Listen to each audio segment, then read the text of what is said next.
Today, is this Frog Fractions? Maybe? I have no idea. Nobody knows. This is ChillPoint.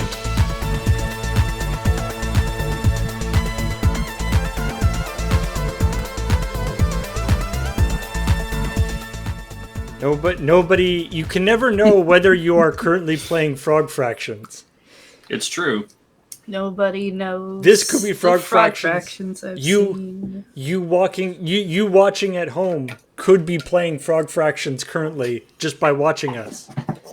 Apparently Frog Fractions 3 was just the Kickstarter campaign. No, was Frog that Fractions 2? No, that was Frog 2. Fractions 2 was the Kickstarter campaign. Yeah. So the if you game Frog Fractions participated 2.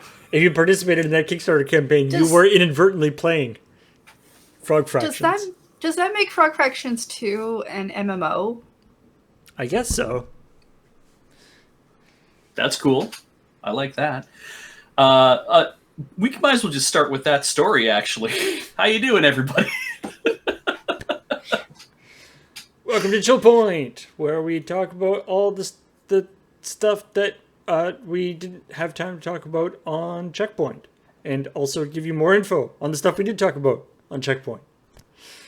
And yeah, Frog Fractions. What that's it keeps on giving as a story. Like, I think we've done numerous Frog Fraction stories over the years on CheckPoint, just because it's so fascinating, almost more fascinating than the games themselves, which are quite interesting. Which I suppose is part of the whole plan. Like, Corey dropped one on me that one time when we were doing I think her and I took over Watch and Play or something like that for a day for whatever reason. Maybe.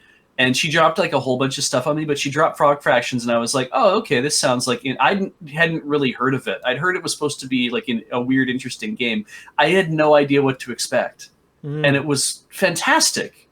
And I'm doing myself a disservice by not going to play the sequel. I guess I should really do that. Glitter Mitten Grove was part of that itch.io bundle. Ah. So if you have that bundle, you already own Frog Fractions without knowing it. That's great. I think good, because that gives me something to do. You just gotta buy yourself an iconic hat. Yeah. Which honestly, I think is a really cool way of like having a different game happen. Yeah, that you're paying for DLC that's largely cosmetic, except it's not cosmetic at all. It's a new game. Anyway. So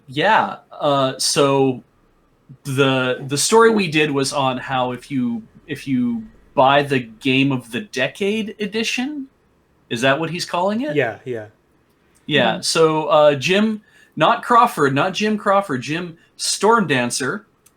Thanks for not getting the name right, Polygon, because it made us look like idiots too. Jim Stormdancer released DLC for the Frog Fractions Game of the Decade edition that's on Steam now, and if you buy Hop's iconic hat, the DLC, when Hop wears the hat, it changes the game. It goes in a whole brand new direction, and that's apparently the new Frog Fractions. It makes you start a new save file as well. Yeah, is what I'm understanding. So hey, that's now been given away for you. You're all aware of that, and well, it's I love, like, back in the I was just looking when I saw the story. I went back and was looking at the original Kickstarter, and what I love, because originally the idea was that he did this Kickstarter for Frog Fractions 2, but part of the Kickstarter was that he wouldn't tell you how the game would actually be released, or when it would be released, or what it would be called. That's why that whole like, oh, is this game Frog Fractions 2? Is this Frog Fractions? And so the idea was that if the Kickstarter was successful, which it was, some game that comes out in the next little while will be Frog Fractions 2, which, spoiler, turned out to be Glitter Mitten Grove. A game called Glitter Mitten Grove is actually Frog Fractions 2 or 3, depending on how you count them. And Jim says that he counts Glitter Mitten Grove as 3 because the ARG for the Kickstarter was 2. Was actually 2. But yeah, part of the how the deliverables for the Kickstarter worked was there's this part where in the Kickstarter where it's like basically he's like, I won't tell people what the game is, but and so I will send you the game, and so when the game is finished, I won't be giving you the game because that will tell people what the game is, but when the jig is up, is what he says. Like when it starts being reported in Enthusiast Press, I will send out the codes to everybody. Yeah. Holy shit! Yeah. Oh wow! When people figure it out, you can have your game. Yeah. And people did figure it out. Like I remember seeing the posts that was like, "Oh, hey, this game we found it this time for real." That's great.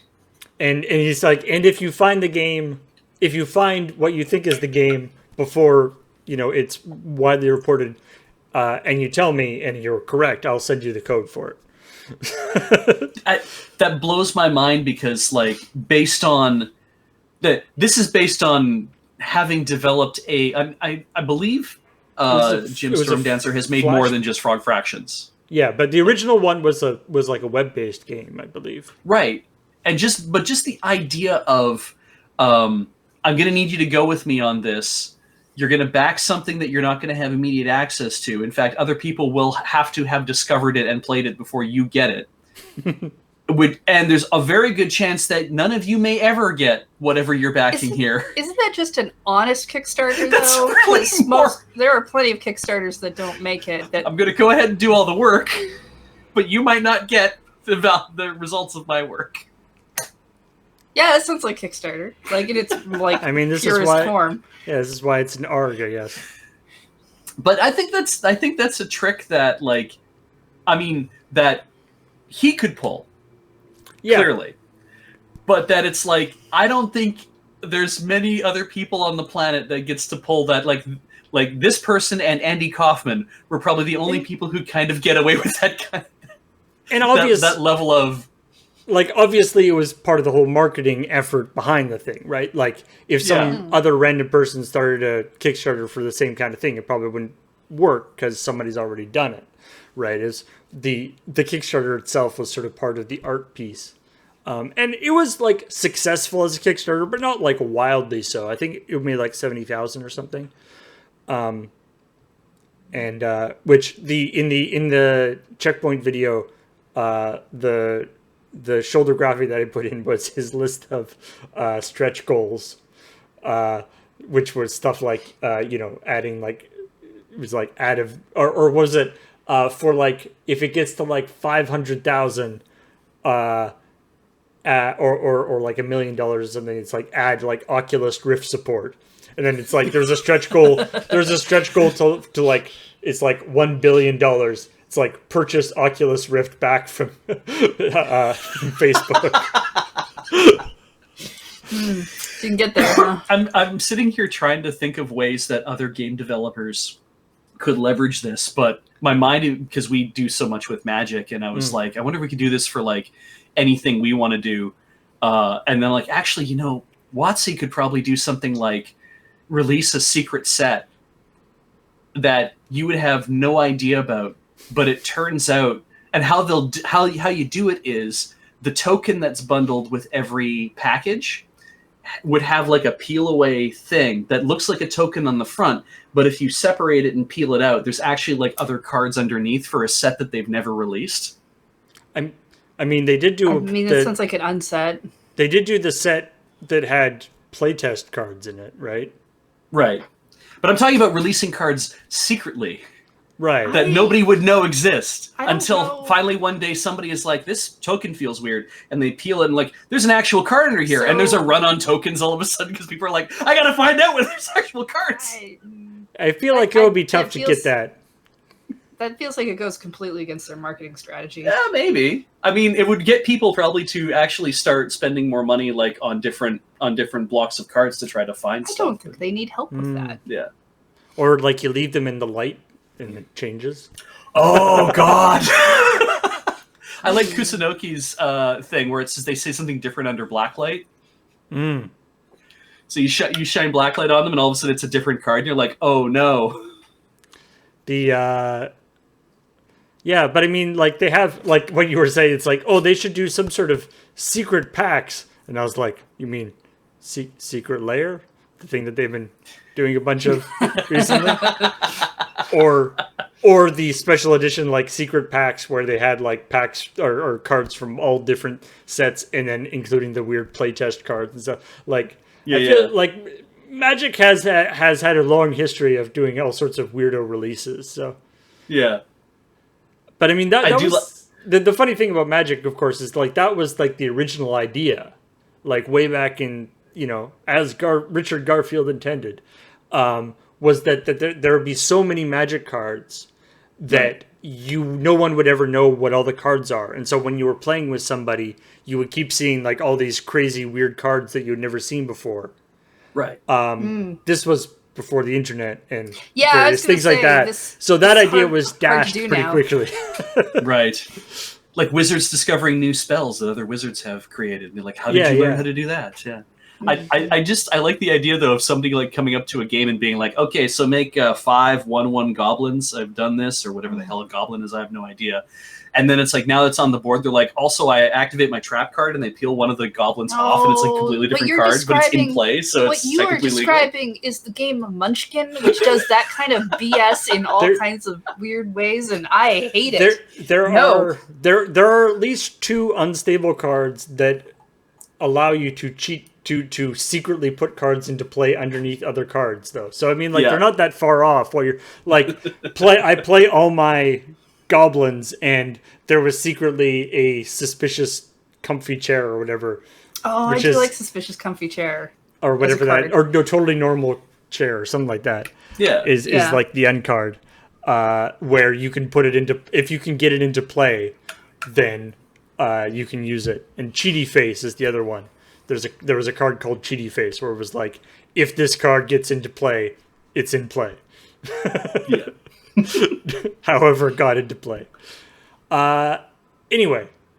Yeah, congrats on Frog Fractions 4. Congrats on Frog Fractions 4. Yeah. And it's a super fun way of producing game. And I think, like as you were saying, or as I saw people in the chat saying, part of the thing that kind of makes it work is that the games are actually like, apart from the whole thing, the games are actually like legit pretty fun to play. Like they're actually like, they're not the silliness of the like having, you know, not knowing where they are or having the weirdness and stuff is only part of it. It is actually like a legitimately fun game, which I think helps the whole thing. Yeah. All right. Other stuff. The other things that were actually stories.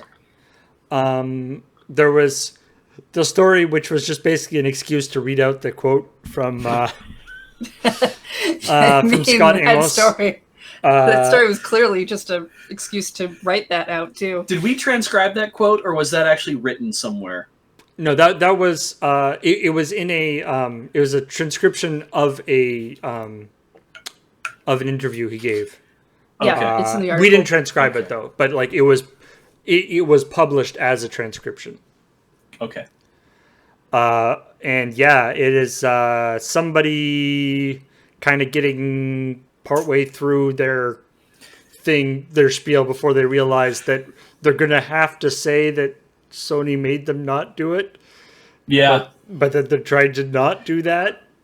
Yeah. Yeah. You can imagine the like PR person like just sort of standing in the corner on the other side of the thing, watching them very like making faces, you know, like yeah. It's like they only thought out half a sentence at a time, and then realized it didn't go where they needed it to go. And so the point of the story is that that Spider-Man's going to come as free DLC to the upcoming Avengers MMO that Crystal Dynamics is making, but we'll never see Spider-Man on Xbox or PC because it's a exclusive to Sony. I guess because That's actually really it's never made clear, obviously, right? The assumption is that Sony paid a bunch of money to make it exclusive. Well, no, Sony owns the branding. Sony owns Spider-Man, right? Yeah, but that's Sony the thing. It's like Sony Pictures owns Spider-Man. Sony Pictures owns Spider-Man, so it's like, so does that mean that because Sony Pictures owns Spider-Man, that Sony Entertainment, computer entertainment, are they saying that, by the way, you can't put Spider-Man in on any other platform because Sony Pictures owns it and we're the same company probably. Ultimately, and you can't do this? And it's like, So this is a way we can have an exclusive of a thing, so you buy the thing on our stuff. Yeah, but is it literally we paid them a bunch of money so that it is now an exclusive thing, or is it we own this character now and you don't get to have it? It's more likely we own this character now and you don't get to have it, because Sony paying themselves money would be weird. Yeah, it's like if you want it, if you want to have Spider-Man, you only get him for PlayStation, not for the other two console or the other two systems. Yeah. And so it's which us as consumers know that Sony owns Spider-Man. That was like that's, as mentioned in the story, that there was a big thing, a couple years ago or a year ago or whatever with Tom Holland and how the Spider-Man franchise is going to go forth. Like, that's a known thing. So him saying it's going to be exclusive to Sony, to PlayStation devices, because Sony owns the Spider-Man intellectual property, wouldn't be news. But the fact that he didn't or tried not to say that, yeah. And then also transitioned into be like, I'm going to start talking about Black Widow because that's something I can talk about. Yeah. She's also a character. If you drop the needle anywhere in this quote, it never says anything. Because I was trying so hard, because I'm like, I wonder if I just start reading the quote from a different spot that I'll actually be able to learn something of value. And I realized that if I jump in at any point to this paragraph, doesn't matter where I start and where I stop, nothing is being said. Or if you rearrange a bunch of the sentences, it doesn't add or take away from the coherence. At best you could read with Sony's ownership there and Marvel with Sony saying, hey, this is something to do. This is something we can do on this platform. At best you can be like, we own this. We can put it on our platform and no one else's. But it's still a weird way to. It's especially, and Marvel with Sony saying, and it's like, Marvel and Sony are not the same company. You can't have the two of them being like, hey, this is something that we can do, because it's like you guys are two separate entities. It's more like Sony turned to Marvel and said, hey, so we still own Spider-Man. It's going on the Sony platform. It's something we can do. Yeah. Anyway, don't forget, a hilarious. We're never giving him back. A hilarious bit of non-information, but boy, that was tough. Yeah. I enjoyed the shoulder graphic of we're not going to try and actually write out the whole quote for you to read along with Graham, because there's a lot of words. Well, I actually did make up slides for if we wanted to do the full screen slides, and it was just half the story is just going to be full screen slides without Graham on the Graham's not even going to be on the screen. So I was just this is the quote. If we'd had more time to animate it, you just basically have phrases come in and sit on screen and jiggle while other ones show up and move around, and they just kind of all start floating on top of each other. Work. And it's it doesn't make any sense, but it's all it's like the Jack Attack. Like a typing game. Yeah. Anyway. The Intellivision thing. Amico. Which for some reason I just realized, is it called the Amico because Tommy Tallarico is making it?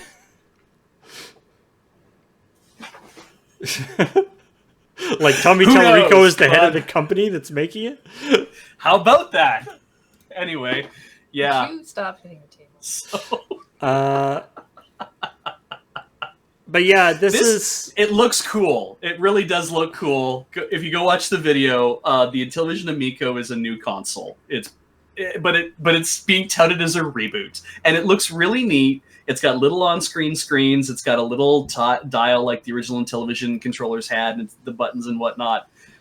But also, it's the Ouya. Yeah, like, and it's just like... I mean, yeah, it's got some cool stuff, but you guys can't go it alone, right? Yeah. Like and Nintendo... It's $300. And like Nintendo can barely... Nintendo, the king of... We'll just sell our console on first-party games. They still... they have been spreading out more and trying to bring in more people and stuff. And it's just... And that's Nintendo. Like... I don't think there's room for another console. Like, unless your thing is just going to be like, here are the games, you buy this for the games. I don't think there's room for another console. I don't know.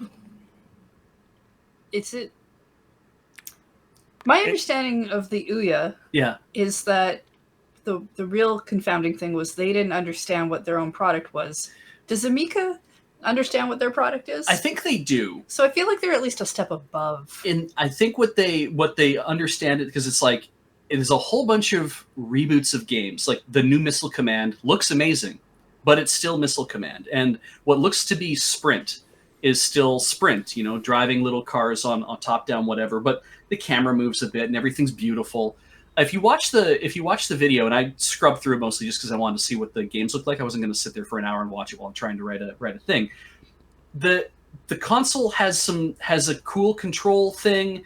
Everything looks really good, but ultimately, like the positioning of it is like, we wanted to make a family-friendly console. There's going to be no bad words. There's going to be no sort of gruesome violence, like those kind of things, right? It's like, we wanted to make something that everybody in the family gets to play. And I'm like, okay, sure. Okay. But Nintendo has also been the king of that for however many decades.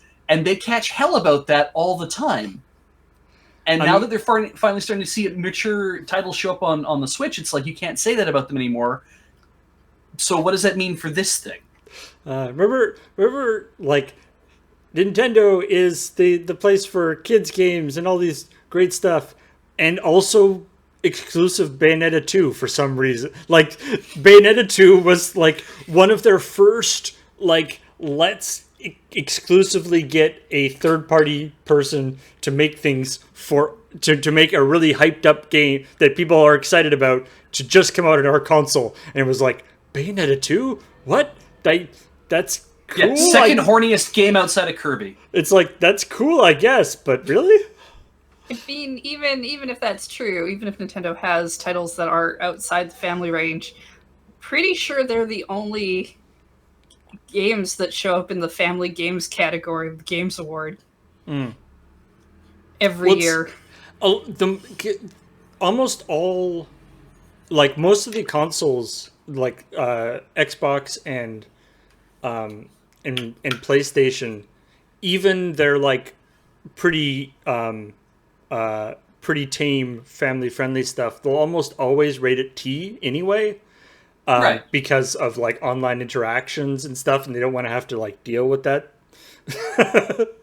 And so like there are very few games that are sort of mainstream console games that are rated E for everyone on the Xbox and PlayStation, just because like that's a pretty high bar to hit. Yeah. And especially with the online content, Earthworm Jim is pretty sweet. I'm just kind of feeling like I don't like the fact that they're saying they're rebooting their console, for one thing, because I'm like, it doesn't feel like it's because a reboot of a very retro console like that feels like what it should be is it should be a retro console that you can play all your old games and stuff on. But that would be a terrible investment, I think, at this point for Intellivision. So saying that, hey, we're making a new console, I'm like, oh, that's interesting.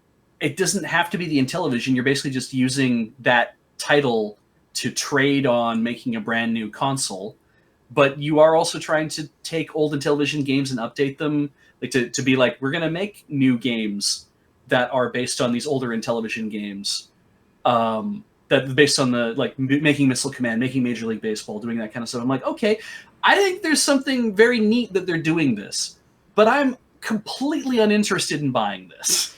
It's like, Sure.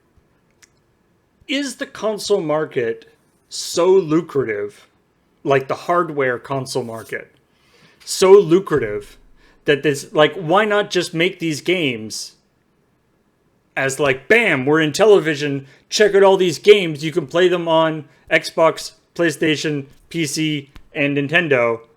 Yeah. That's gonna be our thing. Like, it just seems odd. Like historically, the margins on the like hardware console business are very, very thin. And I mean, these days, and I think the corollary to that is that it's never been easier to make hardware. Like, it's because now you can coordinate developing hardware through like Kickstarters and stuff, and people are making like small run electronics and being able to collaborate with places in China to make them for quite cheap. And I'm like, so this kind of thing is like, I guess if you're going to do it, now is the time to do it. But it's also like, I can guarantee there's absolutely zero chance that the hardware inside this thing is going to be anything but commodity hardware, right? Yeah. Like, it's not. I mean, the only thing is the controller with the spinny thing. Like, Yeah. that's it. That's like, a differentiator. That's the only differentiator, and the games. But if the games were available everywhere and they just sold them, then they could sell a lot more of them. I think that's going to be their pivot point ultimately too. Is it's going to be like, if this thing just like craters, because that's what I'd do, right? If I had the software, I'd be like, well, I guess we can always just. Because I assume that, like, if this thing's just like an ARM or a Android or something inside it, right? Presumably the games could be ported over. Like, for instance, like some of the, like Earthworm Jim or some of these titles that look like there's a lot of work has been gone into it. I suspect they've got some kind of escape hatch on there that they can be like, okay, we'll just recompile it for Android.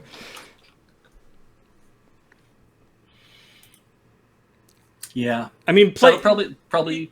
I mean, it does kind of remind me of Playdate, but Playdate knows what it is, right? Playdate is just Playdate is a very specific. It's just, we're doing this. Here are the games for it. There will never be more games. Well, no, they are gonna they're. I guess they said more there might games being made, like in right. I think there could be more. Download games. them or something. It's been a while since I've looked at the Playdate. Oh, the Playdate is subscription based, so that when you buy one, you're also subscribed to getting new games like one a week or something like that, and then it'll download but onto the system. there's that, but then there's the idea that they would be doing more later in terms of like volumes or I think so, yeah, like that you'll be able to probably like continually. I don't think it's made it out yet. No. We're still working on that one. And the hardware for the Playdate, is specific. It's got the like black and white screen. It's got the little spinny controller. So the games that are going to be made for it will be somewhat unique in that they can't be made on another console. Whereas I feel like these ones not so much. But I feel like the Playdate at least knows that it's like this little boutique thing. That's mostly like you buy it for what you've got. Here's a thing we think is interesting to make, and I think the crank is really the only button on it. On the Playdate? Yeah. No, it's got a full. It's got a D-pad and a BA button kind of deal. And it's just got a the crank isn't. The crank's the extra thing, just to give them, because they wanted to make something that was like. Been looking at a lot of mod sites lately, and I think I'm getting confused between all of the different portables. All right. And the other story that we talked about was this the Gamers Online Harassment Hotline, or the Games and Online Harassment Hotline. Right, Games and Online Harassment Hotline, or as Beej says, go. Pretty sure that's a. Isn't that like a Star Trek enemy? Gach is the thing that Klingons eat, and I thought that they should have gone with like making it GAGH or something instead. Or I mean, you could like harassment online and games hotline and call it hog. But yeah, don't do that. That's a terrible idea. Please don't. Don't follow our advice. I feel like they maybe didn't think through the ramifications of calling it "gah," but anyway, it's fun to say. So, and it's a cool idea. It's yeah, like we were talking about this when we were filming. Where like there's been a couple of things in this area over the last couple of years, and most of them have been based around like reporting, or there was that really stupid one that was like, we're gonna actually go and bully the bullies. The retaliation based one. Yeah, which was a terrible idea. It thankfully never got anywhere. But there's also been like ones. There's been ones for like reporting misconduct in the industry and stuff, and trying to make things and things. Whereas, and I feel like it sounds like this hotline has sort of learned some stuff from that, where it's explicitly there's no consequences one way or another. Like it's a support line. They're not connected to law enforcement or or any particular group. If you're reporting something that is harassment or whatever, you still would have to report it to whoever you would report that to. That's not what this is about. This is just about support and hoping to give people somebody to talk to. And it's the major parts of it too is that it's text based. Like they want you to start interacting with it as text, and it is confidential, which I thought was interesting too, because texting itself is not technically a confidential thing. Like you text somebody. In this case, you're going to text an agent the word support. And your phone number, I guess, is associated with it. But yeah, your phone number is now tied to that. But it's like, but they're not going to have. I don't think they'll have the caller ID thing. I don't really know anything about that, but they're saying it's going to be confidential somehow, and that might just even be through. We'll connect you through this one means, and then you might have to. It might have to like take you to another portal. You might have to do something. I'm not entirely certain, but they're going to make it anonymous and confidential. The downsides of it right now is that it's only in the U.S. and it's only between 4 and 7 p.m. Pacific through like this 3-hour window that they can actually have it open. And I think that's because I believe it's going to be like either volunteer run, or it's only because that's when the people who are manning the hotline are really available to be on the hotline. Yeah, I mean, it's a funding thing, right? Presumably, yeah. For every hour they're in operation, it costs X amount of dollars, so they wanted to get the most bang for their buck. And the people who were involved on the other end of the hotline are supposed to be trained professional counselors who understand the gaming space. So they'll know what you mean when you talk about like, well, I'm being harassed on Twitter, and they won't just be like, well, why don't you just get off Twitter? And it's like, you don't understand the involvement of Twitter in I need Twitter to continue to do my job, and that's a weird ass thing to say, but those kind of things. Why don't you just not stream on Twitch if it's such a problem? It's like, no, Twitch streaming is part of what I do for a living, you see. So which and you might and we talked about that like in particular, Take This is an organization that has a lot of experience in the mental health and video gaming intersection. So I'm sure I would assume they're the ones who are sort of supplying that expertise for it. So it's it seems like a cool idea, and a very kind of it's just a good idea, and it's a resource that is available. I don't think that it will be an earth-shattering, making a massive difference for the whole industry or anything, but in the realm of doing what you can for who you can when you can thing. I think it's a good resource that's available now that hopefully people will be able to benefit from. And even if you're a troll, sometimes even trolls have problems. Well, they frame that as if you're trolling, that is maybe a way you're asking for help, but you don't know how.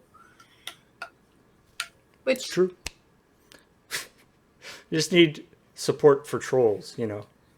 Somebody was. I mean, I've known people who were griefers who come around later to the idea, realizing it's like I was doing it because I was having a lot of fun, but also didn't realize how much how like psychological issues I was like having on my own, trying to deal with parts of myself. You know, there's the grief was me. Yeah. There is a concept where if you have a lot of stress being placed upon you, where people are harassing you or whatever, you may go and place that elsewhere by doing it yourself. Yeah. I mean, especially in an online context where it's not, you know, it's sort of anonymized. Mm-hmm. Anyway, you know what else you can do with text? The Ultimate Typing Championship is back. Apparently, it was gone for a little bit, but now it's back. And now, Heather, you actually tried this, eh? You got kind of into it. Yeah, I went onto the website, the TyperX. TyperX. It's fun. I like typing games. What did you use to type? My laptop. Oh man, so she was using the scissor switched keyboard on a space gray 13-inch MacBook Pro, just so that here's my finger. You can see it on the laptop is over there. So she's using a much like thinner travel keyboard, that kind of thing. You have a membrane keyboard, full size membrane keyboard in front of you as well. I have my Model M, which would make an awful racket. Worse. Well, I think it would be worse because it has incredible travel. Like the keys in those things, like it's not as bad as an actual typewriter, but it sinks. Like there's lots going on. So what it is it's essentially a you can try it as a guest. You don't have to sign up if you don't want to, but if you do, then you have a profile where your name goes above a little car that other people come in on lanes, and then there's a countdown timer, and as you all start to type, the cars move across the track. And so it's a race. Yeah, it's a race. Okay. And then if you when you're done, the game the typing tells you what your words per minute were and your accuracy. And if you have a profile, then it gives you what your average is over time based on all of your tests. But also, every race you run, you get little currency and can buy yourself a different car, including a banana, which I kind of want the banana. So I played for like 40 minutes, I think, before we started. Before your hands gave out? Oh no, I could have kept going. It has a very much one more mentality that rhythm games give me, so it's really hard for me to stop. Gamified typing. And it's free? Yeah. Huh. I'm imagining them hooking this up to reCAPTCHA somehow. I want a new typing game or, on Switch, so I'm like, this is good for me right now. Yeah. Yeah, if they could figure out how to make it so that you're like typing out, you know, you're transcribing something, or typing out something of use.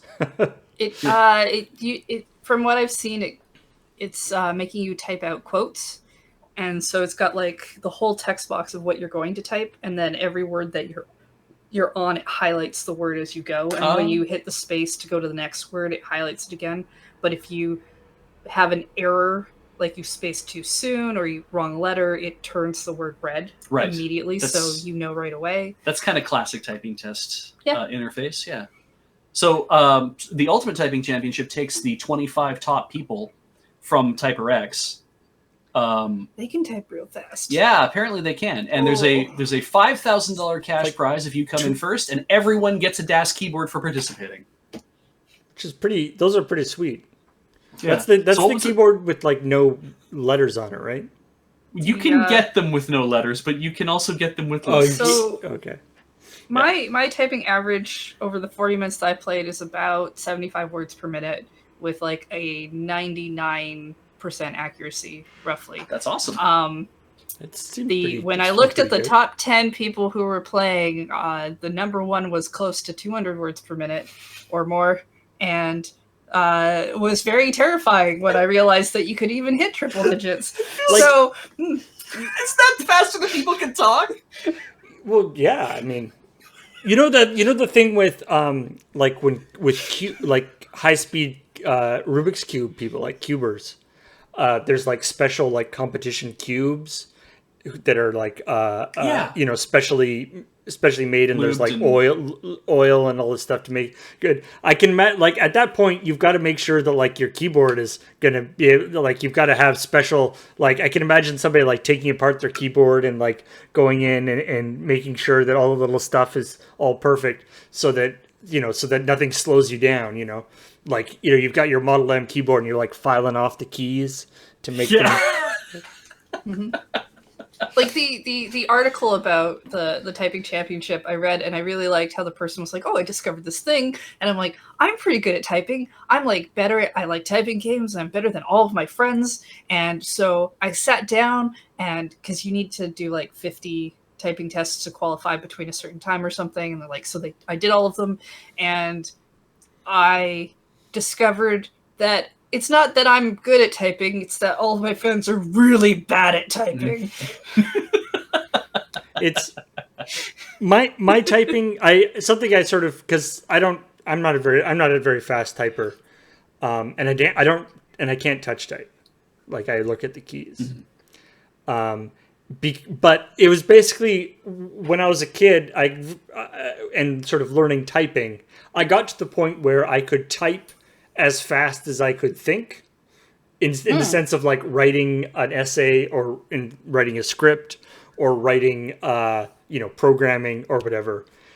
And that was basically where I stayed. I was just like, I didn't feel the need to keep to drill to get faster typing, because almost all the stuff that I'm typing is like stuff out of my own head. And so I already am thinking about the next sentence while I'm typing, and you get confused. So, the super fast, like, 200, like if you can type 200 words per minute, I don't know what I guess they need to get you as like a court stenographer, or like, I don't know what the job is that would require you to type 200 words per minute. Yeah, that's a good point. Like data entry, yeah, I can understand, like in a lot of ways, but although data entry isn't usually like big paragraphs, I feel like it's usually like you're moving through a bunch of fields.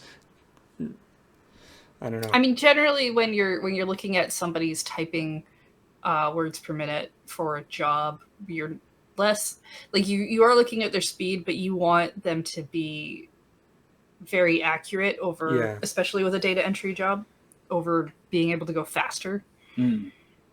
But live. Someone doing live closed captioning, I guess, would be something else too. You probably go wait. And how would you? I was actually, just thinking that quote, from the guy about Spider-Man. Something like that would be just horrible to type out as he's saying it. Like, how many periods do I put in for this ellipse that is taking time right now? I feel like that if you're doing like speech to text transcription too, you probably don't even think about punctuation as much, especially if you're going just the way people are talking. You'll probably just start like typing out words mostly, and at places where that there's going to like you're detecting an ending to a sentence, or you're seeing a clause coming up, or like I did earlier when I asked a question marks, and then like maybe you would put one of those things in, but normally I think it's just going to be you type out all the words, and it's like, and now I'll have to go back and do my second pass where I know that these things are going to happen. Like shorthand's definitely a thing, and like court transcription is different than actual like verbatim dialogue capture, because you trying to keep up with what people are saying is too hard to do it if you're not using shorthand. There's a great article I read a little while ago, just as an aside, about the Quebecois team that does the live French translation of Trump talking. Oh, And it's apparently one of the most difficult things to do because, of course, in French, they swap the order of the noun and the verb. Is it like the everything? So you can't just type the words as he's saying. You can't just translate it as he's saying it. You have to know what the sentence is and then flip it, and then rearrange it and type it properly. But you never know when he's going to end a sentence. Yeah. Subject object. That's what I meant. Yeah, the subject and object are flipped in French as opposed to English. Anyway, let's talk about a few other things. Fortnite is adding cars, which they had cars before, but they were just things to blow up. They've added cars that you could drive in and also blow up, presumably. Perfect. If PUBG, if PUBG is anything to go by, they still blow up. These ones have gas now, so because you have to fuel them if they run out. So I assume that if you're like you're riding around and you can't take the car with you anymore, maybe you try to dismantle it so that other people can't have it. Yeah. I mean, the idea that you'll be driving around and like that the match would last so long that you're driving around in a car and you run out of gas seems kind of odd to me. Like, like the Battle Royale matches only last half an hour or something, don't they? Yeah. Absolutely. These are made up vehicles too, aren't they? They are but it's funny because there's the Islander Prevalent, which is like a compact 4-door sedan, and I'm like, okay, so that's gonna be like car. I have a feeling the Islander Prevalent is some sort of reference to a Hyundai. Because what did they make? They make the Sonata, they make the Sentra, they make the... It's probably going to be like that style of car. The Victory Motors Whiplash, which they say is a muscle car crossed with a sports car. If it's the one that I'm seeing in the thumbnail of the video, they've taken this idea of like a Lamborghini Miura, but given it the classic American Shelby GT500 Cobra blue with white racing stripes paint job. Because the damn thing looks like it has T-tops almost, which is really weird. There's a pickup truck that's been beat to shit, has kind of the Dodge-looking front end on it, and then you get a semi-truck with stacks. I gotta go. Oh, you're right. Store, please. Hybrid in here. And because Fortnite is Fortnite, all the cars have radio that it's not like GTA style radio where they like made a bunch of like talk radio programs. It's just playing like actual real songs that they've licensed. I thought that was kind of funny. Like top, like Lady Gaga and Drake and Ed Sheeran. And how many of these songs do you think get all of their Twitch VODs muted for those Fortnite streamers? Yeah, that's gonna be kind of annoying. Because you don't play the radio. Maybe you can like swap in like a DRM or a licensing free playlist. They should do. I mean, what they should do is the thing like back in the day. Oh no! Ah! Yeah, that's too weird for me. Remember back in the day with like GTA, there was like all the radio stations. Then there's just like a custom radio station where you could just load a bunch of MP3s into a folder on your computer and it would just play those. They should do that. That would be really neat. Yes, Heather is everywhere. To your left and to your right. Above and below. There is only Heather. People just keep giving me power. It's not my fault that I can do these things. What's next? Is referenced in the line there. Madden NFL 21 is going to have a mode for backyard football. So they're going to, like, in addition to the regular, like, just actually playing football stuff, they're going to have like these sort of, it's sort of similar to more arcadey football games. What's the example that was in this? I don't know, but anyway, so it's the idea is that it's like it's like 6 aside, and it's like a smaller game, and you can like change a bunch of the rules around. You can be like, that Dave is an idiot, so he doesn't get to tackle, or whatever. And then what I love is that there's also a narrative mode called The Yard Underground, which is just like the garage, like what's under the, or like the basement. I don't know. Those are things that go underground. Yes. It's just like there's the yard, or it's like Madden, the yard, and there's the yard underground, which I feel like underground was like a suffix that they had already from something else, and they were like, well, we'll just put this with this one now. And the article mentions that this is EA trying to drive engagement into their free-to-play mobile app. That it's similar to their yard or I guess it's a similar kind of experience. The Yard Underground, which is available in the Madden FNL 21 mobile app, will have shared inventory progression, in-game currency. Yeah. But uses the user's house rules. You can create an avatar, and you get XP and rewards, and you customize their looks in a constantly refreshing style zone. Because that's what I call my closet too. A refreshing style zone. Constantly refreshing style zone. Because, of course, the biggest thing about playing backyard football is making sure you're styled right. You don't want to show up to play backyard football wearing last month's backyard football outfit. Yeah, I'm pretty sure depending on who makes up their rules, you probably lose points for showing up in last month's gear. The funny thing is, so this is called The Yard. EA, of course, also makes FIFA. Mm-hmm. And FIFA has a mode called Volta Football.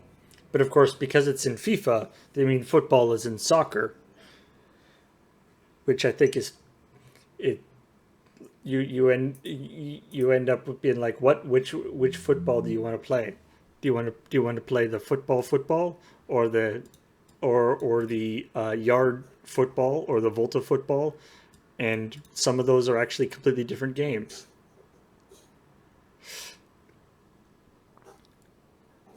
So anyway, I like I mean, as somebody who is not like huge on sports games, I've always been in the like NBA Jam camp, right? NBA Jam is, it's the like, the basketball for people who don't like playing basketball games. It's the like arcade style basketball, right? So it's the only sports game I really ever played.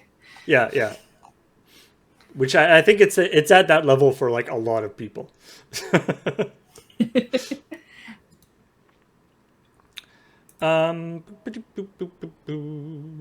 Let's see here. New outfits for Overwatch for the Overwatch Summer Games, including a Oh yeah.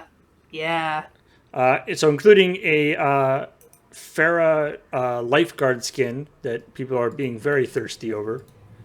But it's not as good as this ice cream outfit. Yeah, but more importantly, the Oriza? I have no idea. I don't play Overwatch, anyway. But I like this outfit.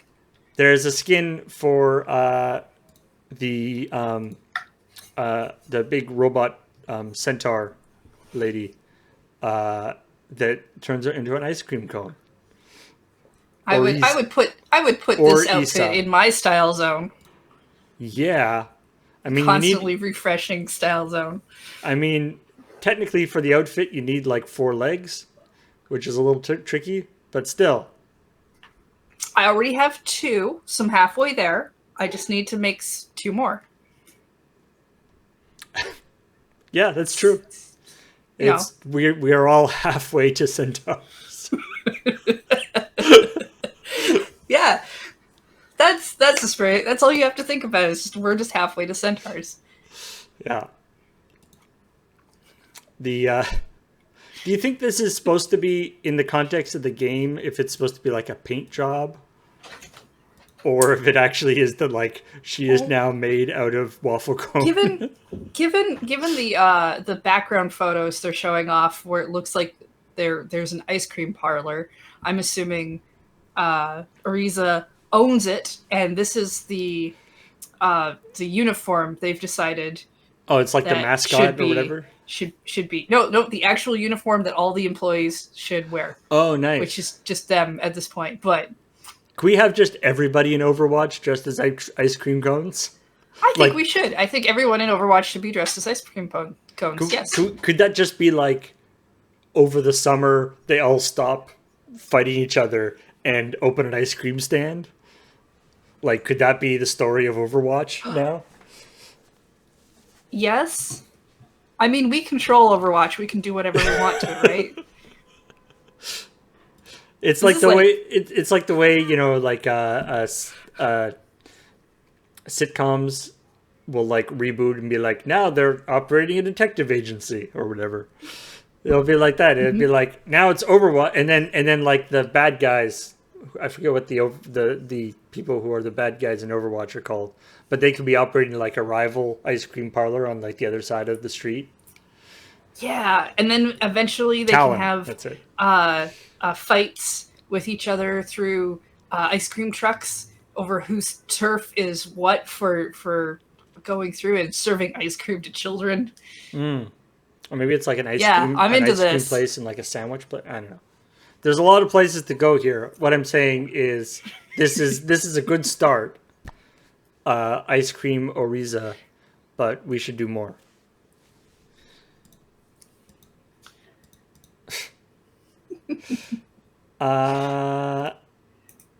Pokemon Virtual Fest announced for Japan. I didn't actually look at this story. Oh yeah, this is I mean, Pokemon has done this kind of. I feel like I've seen in previous years, Pokemon has done kind of like a interactive website that's like summer camp or something before, but this is like, what if Pokemon theme park in virtual space, which is probably honestly just like a website with some stuff on it, but they're supposed to have live events and then stores. But what I find interesting is the sentence that says there seems to be a progression system in order to unlock new features in a challenge and mission mode. Of course they have to gamify it. Well, they always have to gamify it. And the pictures kind of show off some images that look like maybe you get to like an avatar who wears a hat, like you would in a theme park. What? Sorry. One sec. Let me just. I have a question. Okay. All right. This is the webpage. Uh-huh. So that's the date where it takes place. What's in cluster?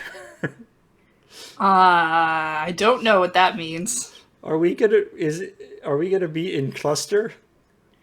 I mean, is being in cluster good? Are clusters of people, perhaps?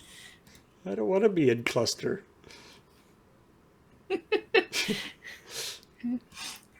It honestly just looks like probably a thing you kind of wander around in through a website.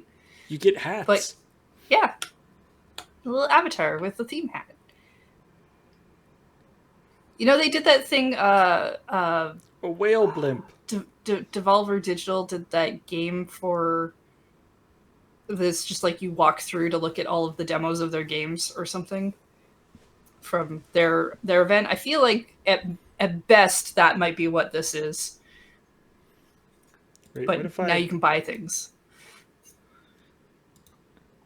If I tell Google to translate it, it still leaves in cluster, which doesn't help. I mean, that part is in English. Ooh, I also like the way it keeps the formatting on the different letters. So it looks like they're like, let's complete the Pokemon Virtual Fest.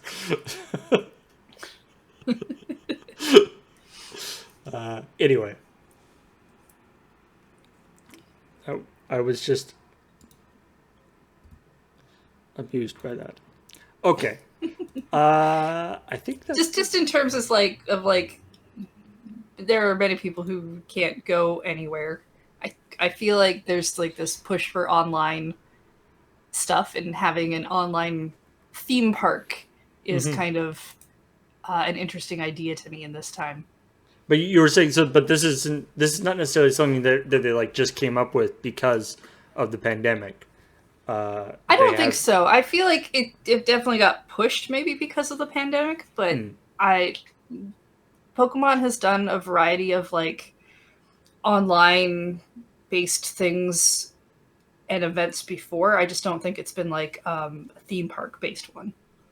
I mean, I know like Pokemon Go obviously has had their big events, and they've moved those to being virtual. But... Oh, right. One other story here, speaking of Pokemon, sort of, is there's a new Smash Brothers stage, which isn't that big a deal, except this one is actually like theoretically... It's a very small deal. Yeah, it's called Small Battlefield, and theoretically it's actually like a potentially competitive stage because it's very sort of stripped down as they want to use for competitive stages, but it's small. That's its thing. It's like Battlefield, but small. Battlefield being the other like big competitive stage, but it's like 2 levels, whereas this only has 1 level. They took out the top platform, so that there's less mobility. And so, of course, people have been memeing upon this with like even smaller stage that's literally just a platform. Anyway, it's what I feel like. This is one of those changes that's like it's like what who cares?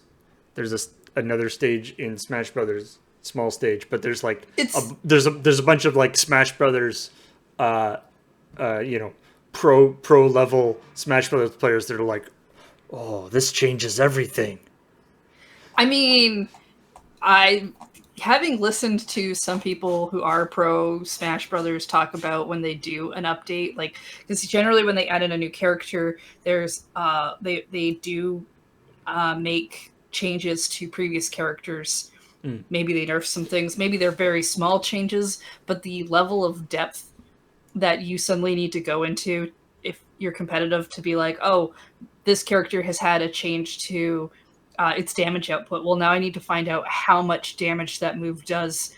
Does it do more? Does it do less? And by how much? Because I need to know how many punches it takes or this. Yeah. So a Battlefield suddenly losing like a top level, I feel like is possibly a huge deal if you're that into it. I mean, back in the day, I wrote a sketch for Loading Ready Run that was like Chess 2.0, which was inspired by this. It was inspired by at the time, I think it was like StarCraft, a StarCraft update coming out, right? But it's that same thing where it's like when you're at this like elite level of play, but instead of a sport or instead of like a traditional sport like like a basketball or whatever, or something like chess that's been around largely unchanged for a really long time. People playing video games, which are often in a constant state of flux, and so they're at this huge high level of play, and then you'll see the patch notes will be like added 0.2 frames or added like 3 frames to this animation, and people will be like, No, that completely ruins my strategy that I was using. Yeah, that is a level of competition that is actually really amazing to see other people do, because it's like work I don't want to do, but to watch somebody that intensely focus and nitpick on those things because they have to in order to have that high level of play is really interesting.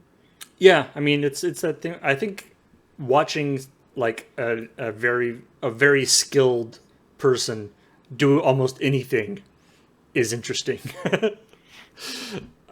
Like it's just that's like I watch a lot. When the Olympics are around, it's fun to watch just like random Olympic events that you're not necessarily super invested in, but it's just to see people at that level of skill doing Yeah. anything is entertaining. It's weird too how like after you watch for a while you're like, wait, I almost kind of understand the scoring system now. Yeah, you can be like, that person sucks when they're incredibly amazing, but just minutely less incredibly amazing than the other person. So you're like, that person's garbage. I don't like him anymore. Oh, you good? You back? Awesome. Hey, Hey. now the beach is back. We can leave. Great. Time for subs. No, read them with us. All right, I'll read the subs. Take that. All right. First, let's just quickly talk about what's coming up. And what's coming up is Friday Night Paper Fight, where they are going to be playing offline with Magic cards, but actually online on Magic the Gathering Arena. That is a weird description that James came wrote up. there. That came up in the Discord as well. People are Right. like, "This doesn't." No. Okay, we'll blame James for that one, I guess. Yeah. It's fine. Yeah, Jumpstart. They're doing the My headphones. Jumpstart drafts on Dude, MG get that back. on Magic Gathering Arena. Can't hear anything now. It's fine. But how will I know what's coming up on our channel? He's just talking about MTG Arena still. Oh. Valorant is on Saturday. James is going to be leading an assortment of friends to be Team Valorant. Soon to be replaced with a typing championship. Did he write it properly He this did it. time? He got it Okay. correctly this time. Yeah. We're gonna check all of his stuff for spelling errors now. That's part of the show. Kathleen's Island Tour is on Sunday, where Kathleen and Cameron are going to be touring various Animal Crossing islands. I don't know where they're going to be going this week, but it is sure to be a fun time. And speaking of fun times, it's Poppin' Music 13 on Rhythm Cafe. Oh, that's That's so many correct. Poppin' Musics. Is that not It's right? also not it's also, right. no, because we got Poppin' Music 27. We got you joke, but there's a lot of poppin' music. Here, I'll adjust my hair while you find whatever it is that you're oh, looking he for. updated it too. Okay, so it got moved back, so I assumed I have to find out if that's what we're playing now or not. Oh. We were originally going to do Neon Beats like 2 weeks ago, and then we canceled the stream, and then Right. it got pushed back to last week, except that got canceled by the PPR. And so I assumed we were going to do it this Sunday, which actually we probably will, because I don't know if Ian's going to be back by then or not. Well, We're not playing poppin' music. All right, not Poppin' Music, possibly Neon Beats. Probably Neon Beats. And then on Monday, Cam is going to be continuing with Bloodborne, which, from what I understand, judging strictly by the number of air horn emojis I saw in the chat, I believe he made some significant progress this time during this last session. I think he got past a boss that was causing him some real grief. So, yay for that. The hard part. And then, yes, on Monday, we are starting a brand new campaign on Dice Friends. Our good friend Dale is going to be DMing Andy, Jacob, and Corey, and they're going to be going back to D&D 5th edition. So real traditional style Dungeons and Dragons campaign. And they're going to be playing in the Oracle of War setting, which is, from what I understand, it's part of the Eberron? it's part of Eberron, and it's part of the whatever Adventure League, or Adventures League. Adventures League organized play D&D thing, which is kind of neat. So that that means that it's sort of part of there's sort of a larger world in play. So It's a hell of a dream team we got set up for doing this too. yeah, I'm yes, excited. should be super fun. And then of course we got 9 o'clock on Tuesday. James, Uno, and Serge are going to be playing some Minecraft. Cam and Corey are going to be looking at stuff on Talking Simulator. I guess the game isn't locked in yet. And same with Ben and Adam on Let's Know. I guess they finished Dead Space 3. Did they finish Dead Space 3? I didn't think they were yet. Maybe the that stuff's not put in yet. Perhaps. So that's all the stuff coming up. LoadingReadyRun.com/live is the place to go to find the full schedule. And now let's thank all you amazing people who subscribe both here on Twitch and in on the Patreon, patreon.com/loadingreadyrun, and as members of our YouTube channel. But in particular, here are the people who subscribed during this stream, starting with Pterodactyl for 3 years. Yeah. Very pronounceable. You know what? That's a relief. Once every 3 years, we'll try to pronounce it correctly. Don't tempt the fates. Caristi for 64 months. That's number. Hardcore casual for 68 months. Oh. Not quite. No, Just no. about there. Abort There's dab. some- Abort dab. So much about that I hated. K Divine 78,000. No. 100. 7,800. 7,800 for 5 months. Thank you. Mike Smith 916 for 74 months. Welcome back. Oh, that Mike- muffin is making tracks. Mike Smith is a very common name. Apparently there's already 916 people. But you are special, Mike Smith 916. Aziraphale's shop has been here for 42 months. That's the answer to life, the universe, and everything. Is that? Aziraphale Shop. That's a weird kind of. That's a weird thing to bring up for that book series. It's kind of a weird kind of Douglas Adams and Neil Gaiman, Terry Pratchett, crossover I could thing go we're for doing that. here. Yeah, I'd probably be fine with that. 2 of those 3 people are dead. Don't be an English author. Oh shit! Okay, I just had to track down in my mind which ones was okay. Yeah. Don't do that to me. Did Stage not Manager like. Rob Did not like. for 32 months. Thank you. Dilbert for 49 months. Welcome back. Sure beats Drillbert. Indiana Joe. Been here for 53 months. Welcome back. Dispmoo. That looks like some sort of Unix shell command. It does. For 44 months. Bad Panda Bear for 31 months. I Hi. refuse to believe there's such a thing. No. There's no bad panda bears. They have no energy to be bad at all. They just sit around eating eucalyptus. So the Sue. That which never was has been here for 25 months. So, what? Tell me, what never was and yet has been here for 25 months? It was that, but it never was. You know what 5 months is? 5 is an uninteresting integer. Boring 5. But thank you very much. Con.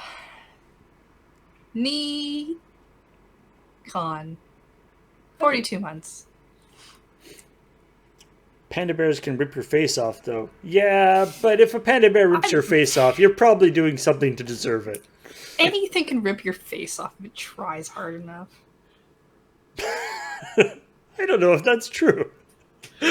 You want to tell me which one doesn't? You want to experiment? You want to do some science, Paul? If you can read this, you win. Gifted to us by the Maricat. Thank you very much, the Maricat, and welcome you, Siderniker.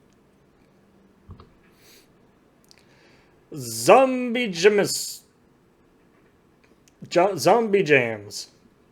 for 2 months.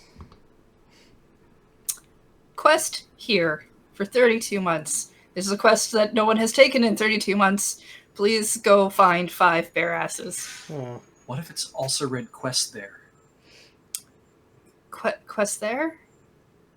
Quest Poor there. NPC Nope. quest giver who's just been standing Nope. there with a little question Like- mark above their head. I can see that like here and also here, and it's just... Nice. A train. I will do the whole train. Excal Gold, Zoso Wolf, The Wyvern Blade, The Anthony D, and No Smoke Fire has all been gifted subs from the Maricat. Thank you, the Maricat, for your largesse. And a very angry panda has been gifted a sub. Why are you so angry, panda? You just got a sub to an awesome Twitch channel. That's Yeah. fun. Please don't rip my face off. That's it. Excal Gold is mad because the sub the something cut off as I said their name. Well, thank you, Excal Gold. I've said it now twice. Thank you to all you awesome people for helping us out. Beach would like Did we to mention say- the Patreon? Yes. Yes. But did we mention the store? No. No. Because there's new stuff on the store.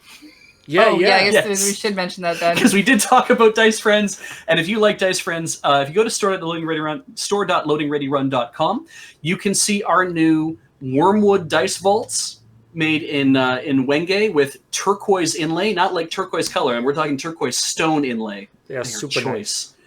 And we also have tabletop rolling trays, dice rolling trays. You can use it for rolling whatever you want if you want. They're wood and leather, the bones of trees and the skins of beasts, after all.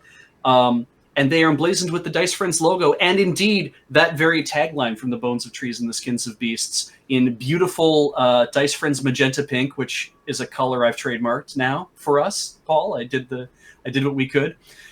On beautiful black vegan leather, synthetic leather. And they're available in cherry wood and in black walnut wood. And the Purple Heart ones are currently sold out. But if you want a Purple Heart one, put your email address down. And the next time we go back to order more, maybe I can get more Purple Woods in. But Beach, what if I would like a new playmat? Something for my desk. Right.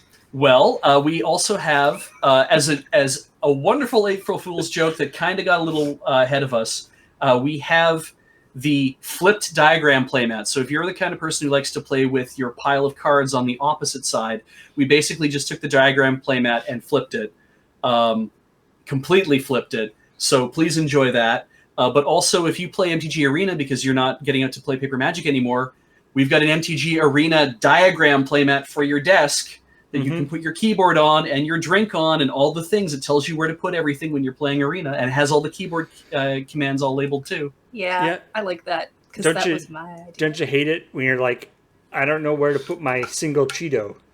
Now you Yeah. know. It has a spot for it.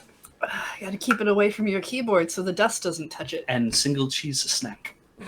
But yeah, that's the new stuff that's in the store. We're also getting the Dice Friend or the Lure Pride shirts are currently on reorder. We're having new ones sent in soon. I'm believing that we're going to see them by next week. So if you're looking for a Pride shirt as well, next week there should be more sizes coming in, and we will always be replenishing those because the Lure Pride shirts are evergreen. They're part of the stock. Nice. All right. Thanks everybody for watching. About an hour and a half until LRMTG doing that. What are they called? What are the packs called? Wait. Jumps? There's a Jumpstart. Yes. Jumpstart packs. Yeah, Thank you. okay, I was right. I was like, oh no, what if I'm wrong halfway through? Which is convenient because I believe in Jumpstart you take 2 backs and slam them together. So for me to halfway meant my sentence. Perfect. You got there. Yeah. I was hoping to make Paul's head explode. Yeah. A fist bump inside my head.